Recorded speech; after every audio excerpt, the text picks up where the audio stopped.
Hello everybody! Today we are going to be discussing the case of Nicola Bulley, who had been missing for 1 month up until Sunday. Yet we still have very little answers as to what happened to her. The Lancashire police have developed a theory that this case is very simple and basically solved. At the time I began scripting this video, Nicola Bulley had been missing and we had very little answers as to what happened to her. The Lancashire police had developed a theory that this case is very simple and that it basically solved itself. Nicola simply fell into the River Wire and had been washed out to sea by now. Her family, including her partner and father of her 2 daughters, are quite skeptical of this. Nicola had been to the area where she went missing almost daily. The river and the location that she seemingly vanished from is at most waist deep in certain areas, and the rest is only about 2 feet deep. And this is according to forensic diver Peter Falding, who has also said that he doesn't believe Nicola's in that river, that he would have found her if she were. It has also come out that Nicola was considered high risk, which wasn't initially stated why, but it has now been confirmed that Nicola was having issues with alcohol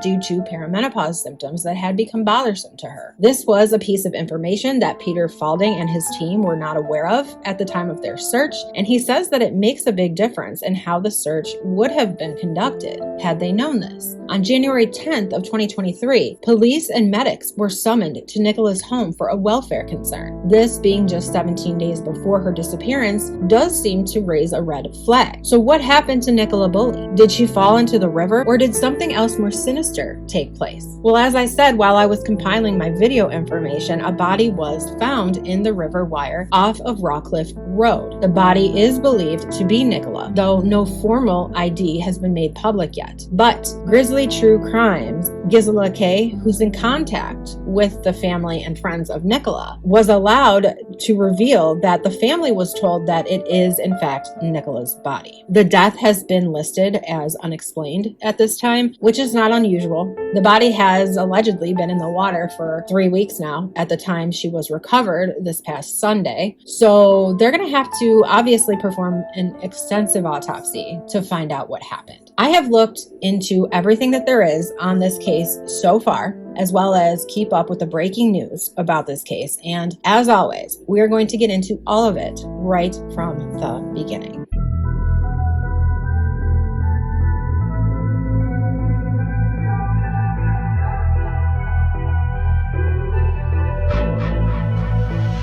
Good morning, good afternoon, good evening, whatever time it is that you are tuning in. This is Unapologetically Me, featuring me.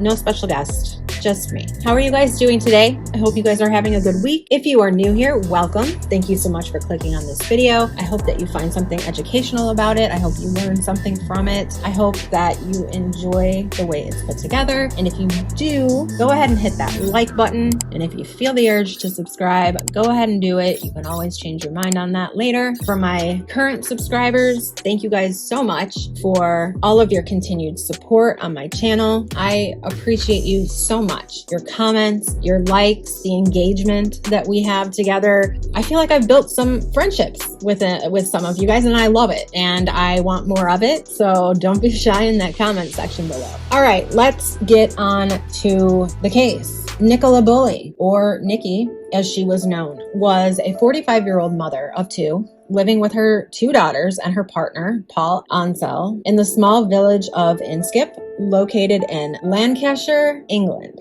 Another member of the family was their adorable Springer Spaniel, Willow. Isn't she cute? She's so cute. Willow was like a 3rd child for the family, and on the morning of Friday, January 27th, 2023, Willow was loaded up into the family vehicle along with Nicola's 6 and 9-year-old daughters for the usual morning routine. Nicola first drove her girls to school, where she dropped them off for the day and proceeded to park her car and took Willow out for their usual morning walk along the River Wire. While on her brisk walk to the fields where she could allow Willow off lead to run and play, she sent an email to her boss at 8:53 a.m. At 8:57 a.m., Nikki sent another text to a friend to arrange a play date for their children that week. At 9:01 a.m., Nikki then joined a Microsoft Teams meeting on her phone for work, though she did keep her phone's camera and microphone off during this meeting. At 9:10 a.m., Nikki was seen on the upper field walking with Willow off the lead. 10 minutes later, at 9:20 a.m.,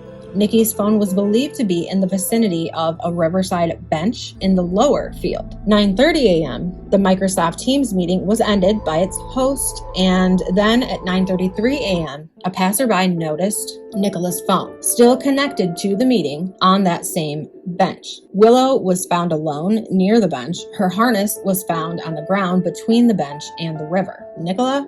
Well, she was nowhere to be seen. In fact, it seemed that she had vanished into thin air within just 10 minutes.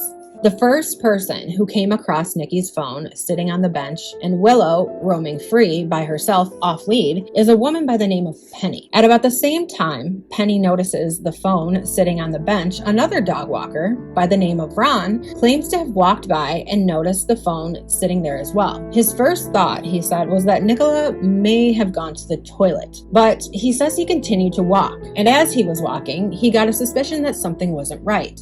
He went back and he picked up the phone. Penny, at this time, had tied Willow up with some twine that she went to grab from her home, which was just up the way. And while they both spoke about where Nicola could have gone, Ron said that the wallpaper on Nicola's phone, which was one of her and Paul, her partner, was the first thing that helped him to figure out who to contact. Now, before we move on from here, I think it's important that we address a few things in regards to both Penny and Ron. Now, Ron has been the only witness who actually has spoken to the public. Penny is the owner of the caravan site that is located in the immediate area where Nicola went missing. And we've been led to believe that Ron was just a random dog walker who, just like Nicola, walked his dog every morning along the river wire. But as always, things aren't always what they seem. Ron and Penny are actually related through marriage. Ron's wife is Penny's sister, as a matter of fact. Now, I'm going to let you guys take a look at some statements that Ron has made on camera, and I'm going to let you decide what you think. And then, after you watch it, I'm going to let you know what I think. Come on Fine, through. do come How through. are you? No, not at all. Good to see you. You live here?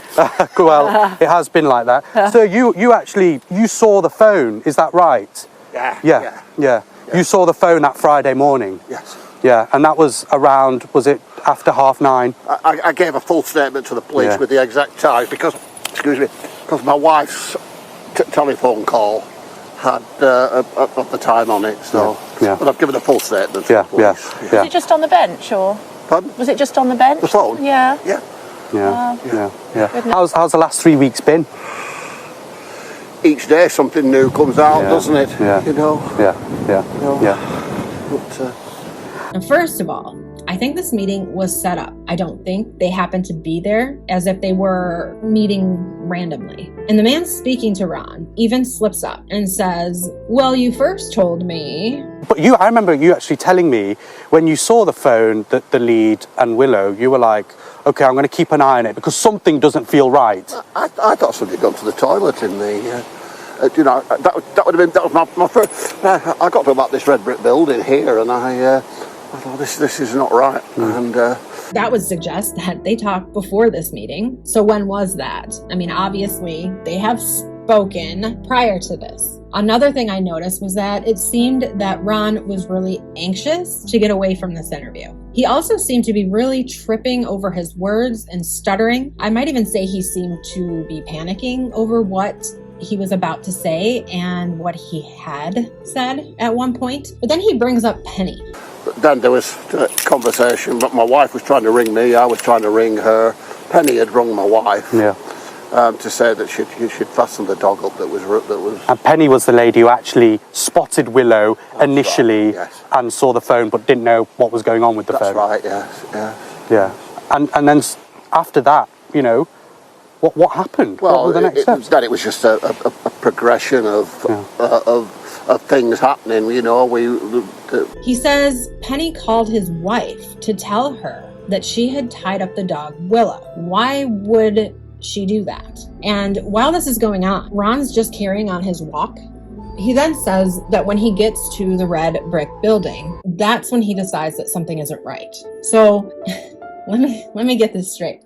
So basically, Ron sees the phone on the bench, and even though Penny is trying to tie this dog up with some twine, he just continues on his walk. And it's not until he gets to this red brick building that he decides something's not right. Meanwhile, Penny's on the phone with his wife talking about all of this. And he then says that his wife's trying to call him, he's trying to call his wife. Penny's on the phone with his wife while all of this is going on. Because my wife's telephone call had at the time on it, so... that was my first. I got to about this red brick building here, and I thought this is not right. And then there was a conversation, but my wife was trying to ring me, I was trying to ring her. Penny had rung my wife. To say that she'd fastened the dog up that was. And Penny was the lady who actually spotted Willow initially, right, yes. And saw the phone but didn't know what was going on with the phone. That's right, yes, yeah. I haven't heard him or anyone else mention anyone looking for the owner of the dog in this interview. Have you?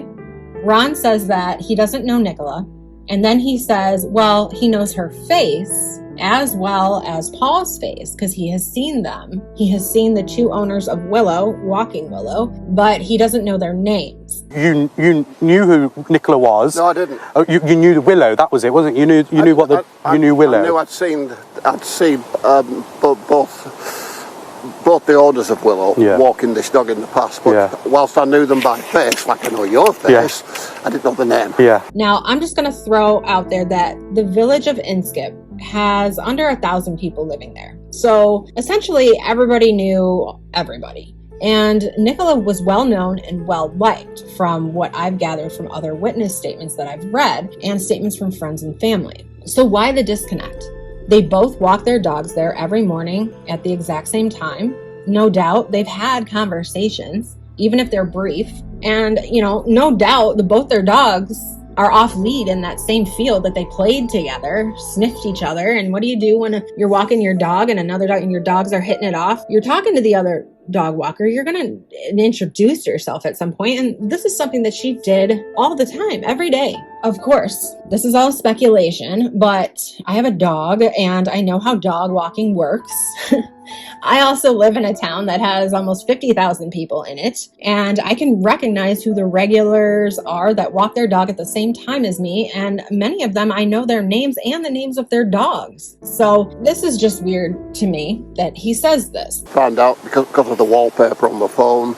We found out who the couple were, then the school was contacted and Paul arrived. Well, look, we'll let you carry on with your walk. I know you do this every morning. Nicola did this almost every morning as well. Probably, we're retracing those steps this time 3 weeks ago. So an important I know. juncture.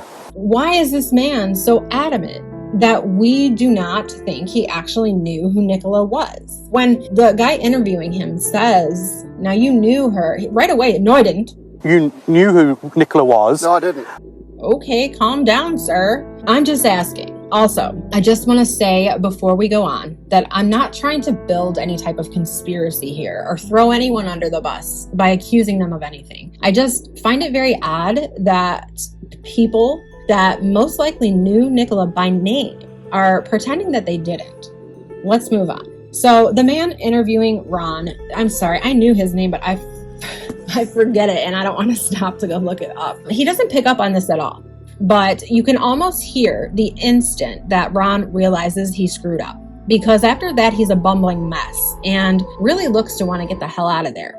Penny had rung my wife. To say that she'd fastened the dog up that was. And Penny was the lady who actually spotted Willow initially, and saw the phone but didn't know what was going on with the phone. That's right, yes. And then after that, what happened? Well, what were the next steps? It was just a progression of things happening. We found out because of the wallpaper on the phone. We found out who the couple were, then the school was contacted and Paul arrived. Well, look, we'll let you carry on with your walk. I know you do this every morning. Nicola did this almost every morning as well. Ron says that because of the wallpaper was how they were able to find out who these owners of Willow were. But here's the thing. It was said that when the phone was found, if you remember at the beginning of this video, that it was still connected to the Microsoft Teams meeting. The meeting had been closed, yes, but her phone was still opened up to that meeting, which means the phone was open and it was unlocked. I really don't understand why the wallpaper would be relevant at all when they had access to everything in her phone. Because that's allegedly the case. In my opinion, just based off of how phones work, why wouldn't he just say the phone was open, we were able to find out right away who it was, and we called her husband Paul. He said he knew them by face. Now they have her unlocked phone. I don't think it takes a genius to know by looking at text messages or just simply looking at someone's contact list within their phone who Paul is and how to contact him. And that's if he's telling the truth when he says he doesn't know their names.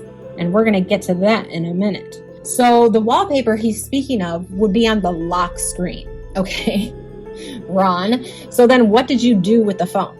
You found it open to a meeting. You closed it, allowed it to lock itself, and then you stared at the wallpaper to figure out who they were when you had full access to the phone right before that. Make it make sense. That's all I'm saying. If this doesn't sound suspicious to you yet, then allow me to inform you of one more thing before we move on. Willow had a collar that was on. It was always on. On that collar was a tag that had the phone number of who to call if someone were to come across Willow off lead and couldn't find her owner. That collar is the collar that was used to tie the twine through when Willow was tied up by Penny while they were trying to figure out what was going on. Did Ron mention that anyone called that number? No, he did not. He said the first call they made was to the school. Now, why would they call the school that the children attend rather than the police or the number on Willow's tag or Paul, the other owner of the dog? Which, let me also point out, he did know Paul's name because at the end of this interview he says, and then Paul showed up. School was contacted and Paul arrived. School was contacted and Paul arrived. So, did you know their names or did you not, Sir Ron? He's lying, while at the same time, inadvertently speaking the truth. Ron said that he saw both owners walking Willow at different occasions and that he knew them both by face, not their names. He also just said that because of the wallpaper, that's how he figured out who they were, even though he's already said he knew who they were. Do you see what I'm saying here? I feel like I'm going crazy. So my question is, how did he even know which one of them was walking the dog that day if he never saw Nikki? How did they know that it was Nikki today and not Paul? Was it because of the time of day? Nikki always walked Willow in the morning. Paul never came in the morning. Or was it because they actually saw Nikki? There's just a lot of red flags in this small happenstance interview, if you will. I don't see a need for Ron to be lying about anything. Why would you feel the need to lie if you didn't have something to hide? Now, again, I'm not saying that Ron or Penny or Ron's wife had anything to do with Nicola's disappearance, but it is clear to me that Ron is lying about certain things because they don't make sense, and that's a huge red flag for me. Contradicting statements are always a red flag for me. So they called the school, right? They tell the receptionist they have Willow, but they cannot find Nikki. They never mention even trying to look for Nikki, yet they know she's missing. Make it make sense. Do you hear him say ever, we looked around, we couldn't find her, so then we decided to call someone? No, they went directly to call the school. Meanwhile, Paul's at home. He's wondering where Nikki is. She's usually home by 10:15 at the latest, though she has been later in the past, and he's thinking, all right, it's possible she got hung up talking to another parent at the school or another fellow dog walker, but at this point, he's decided that he's going to drive up to the wire and see if he can find her. As he's about walking out the door, his phone rings and it's the school. The receptionist informed him that their dog Willow has been found and Nicola is nowhere to be seen. Paul says then he immediately called 999, drove to the wire. Police show up, they begin canvassing the area. Police put out a statement which graded Nikki as high risk because of what they described as specific vulnerabilities. As soon as she was reported missing, following the information that was provided to the police by her partner Paul, and based on a number of specific vulnerabilities that we were made aware of, Nicola was graded as high risk. At the time, they did not specify what these vulnerabilities were, but they have recently been clarified to be significant issues with alcohol, which were brought on by her ongoing struggles with menopause. This, unfortunately, sparked a ton of rumors and speculation towards the family, mainly Paul, and I am not even going to go into that right now because my disgust with the way certain human beings treat other human beings going through a tragedy gets more and more nauseating with each case I cover. They also began searching for witnesses after looking at CCTV footage. Reports said that they were focused on a woman in a red coat that was spotted on CCTV walking a dog near the site of Nikki's disappearance. This woman was later identified as a 68-year-old who confirmed that she had not seen Nikki. February 4th, CCTV picked up an image of a woman with a pram walking in the area of Nikki's disappearance, and she was later identified and treated as a witness. For those of you in the US who aren't aware, a pram is a stroller. And I find it interesting, the verbiage that's used here. They say they treated her as a witness, whereas the woman in the red coat, the statement was, it's confirmed that she had not seen Nikki. So would I be accurate in assuming that this woman who's pushing the stroller did see Nikki, that she may be the witness who saw Nikki at 9:10 a.m.? Again, that's speculation because we don't know. Searches of the river and riverbank from St. Michael's on Wire all the way to the sea had found nothing of interest in 3 weeks. The family and friends of Nikki have been skeptical of the police's working theory that Nicola had fallen into the river, mainly because forensic divers had said that there's no evidence to support this theory. Yet, the police hypothesis has not changed. Police have, however, always said that they are, quote, sure as can be, unquote, that Nicola did not leave the area, which I take to mean that they have no CCTV of her ever coming back out. It has been said that a specific camera was broken, so if she had gone a different way that day, she wouldn't have been picked up on that camera because it wasn't working. Which camera that was exactly for which path, I'm not so sure. So for the last 3 weeks, this search has been assisted by the Coast Guard, mountain rescue, fire crews, as well as members of the public, and of course the forensic dive team. Nikki was very well liked by the community from what it appears. She had a lot of friends, and a lot of people came out to support the search efforts. When Nikki disappeared, she was said to be wearing a black Engelbert Strauss coat and ankle-length green Wellington boots, and she had also been wearing her Fitbit. Though, unfortunately, the data had not been synced from her Fitbit to her phone since the previous Tuesday, and unfortunately hasn't been any use to the investigation thus far, though it has been said that they are working on finding the data in other ways if they can. Peter Falding, the head of that forensic dive team that was hired on to look for Nicola, describes her disappearance as strange. He said that in his 20-year career, he has never seen something so unusual, and after his team's extensive forensic search of the River Wire, they pulled out of the operation believing that Nicola was not in the area of the river that police believed she fell in. In Peter Falding's own words, quote, that area is completely negative. There is no sign of Nicola in that area, unquote. And the area of the river that his team was allowed to search was the upstream area all the way to the wire. The police had full control of everything downstream of the wire. Beyond the wire, the river becomes tidal, and it wouldn't take long for her to be washed out to sea at that point. But that area had been extensively searched.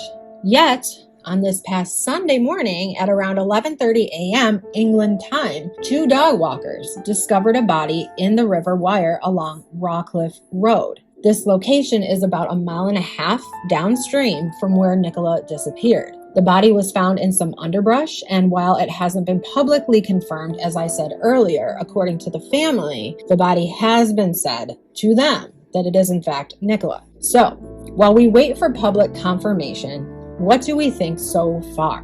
There have been reports of 2 men with fishing poles that were said to be suspicious looking in the area. That area is known for people to fish there. It's known for people to swim there. I personally don't find 2 men with fishing poles with hoods up on a freezing cold day suspicious, but of course it is something to look into.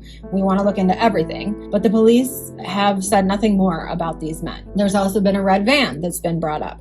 This red van has showed up on Google Earth, seeming to be a van that's always parked where it was seen. This quote-unquote tatty red van is, however, a vehicle that police are currently trying to trace the owner of. I don't have any confirmation on whether or not they found the owner, if they've ruled this red van out or anything, but this red van is believed to be a Renault or transit van, and it's been parked outside of a bar. This came to police's attention from a man in his 50s who didn't want to be named. He reported this van twice to police, and he said, quote, "It was a shabby looking van, an older model, the kind you can live or work in. It was on a quiet lane near a barn with a couple houses dotted around," unquote. The Sun also reported that a second witness also called police about the same vehicle. The police have said that there's no reason to suspect that this van is anything other than one of many hundreds of vehicles in the area that morning. As for the two hooded men, it was said that these two men reportedly tried to hide their faces near Nicola's dog walking route the day before she went missing. A local said that the two were carrying fishing rods and appeared to be wearing hats or hoods around 7:45 a.m. on January 26th.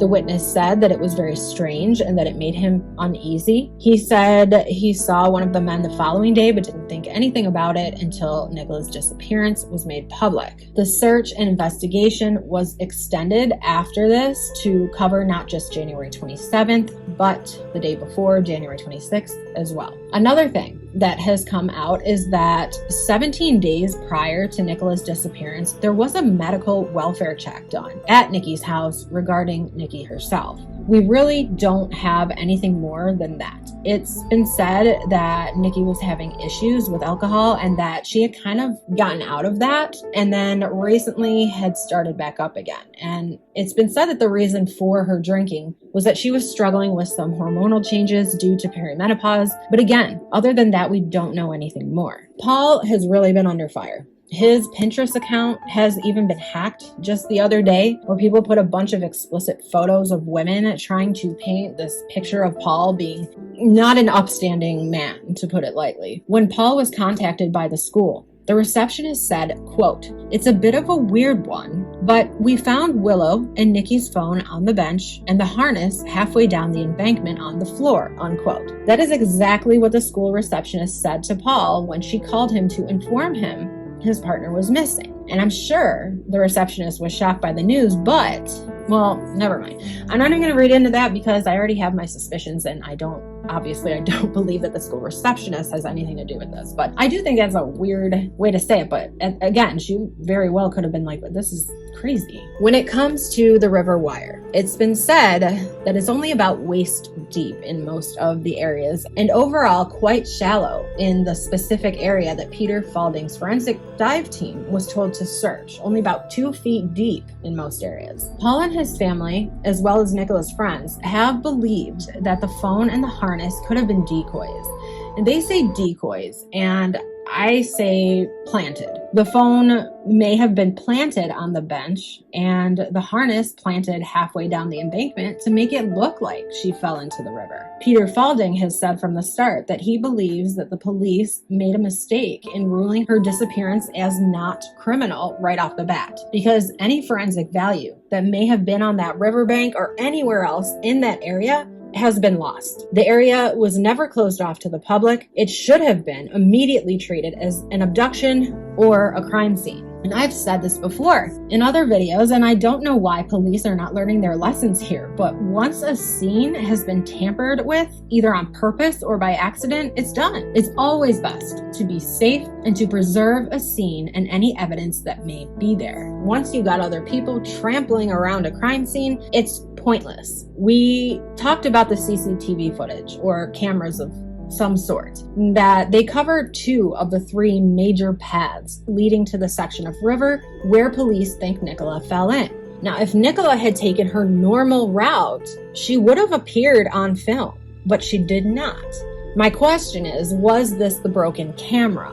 One of Nikki's friends came out and said that one of the CCTV cameras were broken. So I'm still trying to figure some things out and confirm certain things, and this is one of them. But did police immediately search these other paths? No, they did not. The police made their decision as to what they believed happened, and they didn't consider any other options. This is a mistake that seems to be made much more frequently than anyone would believe. Now, what do you guys think? We now have the body. We're now going to have to wait for autopsy results to come in, and autopsy results, the full autopsy results won't be in for months, more than likely, but hopefully we can know in a few days what her cause of death was. Was it drowning? We would know if it were drowning because she'd have water in her lungs, right? If she had no water in her lungs, then foul play does seem a little more likely than it would if she did have water in her lungs. The condition of the body when it was found,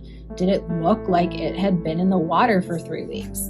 Are there any other injuries, such as a head wound, cuts, bruises, anything to suggest that she fell? The autopsy would tell us a lot, but it can't always tell us everything. Did Nicola Bulley simply slip and fall into the river Wire, or did something else happen to her?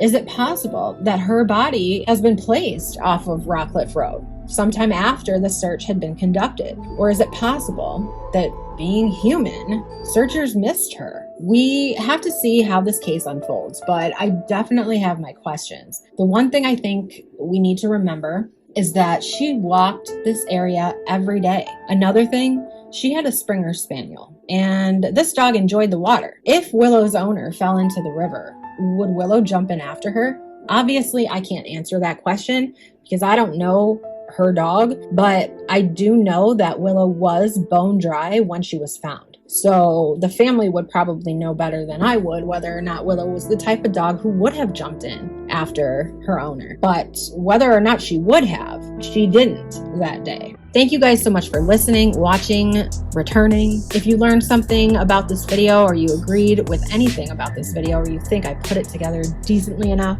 please go ahead and like it. It really does help me. It helps it be pushed into the algorithm for other people to see. If you enjoy the way I present the videos and you feel like you got something out of it, or you like my perspective or a different perspective on things, then go ahead and hit that subscribe button as well as the bell next to it so that you're notified anytime I put out another video. I will see you guys on the next one. Please feel free to comment. Remember, keep it classy down there in the comment section. YouTube will flag inappropriate comments, and if they're flagged as well as hidden, I do not check hidden messages at all. So just saying. See you guys later.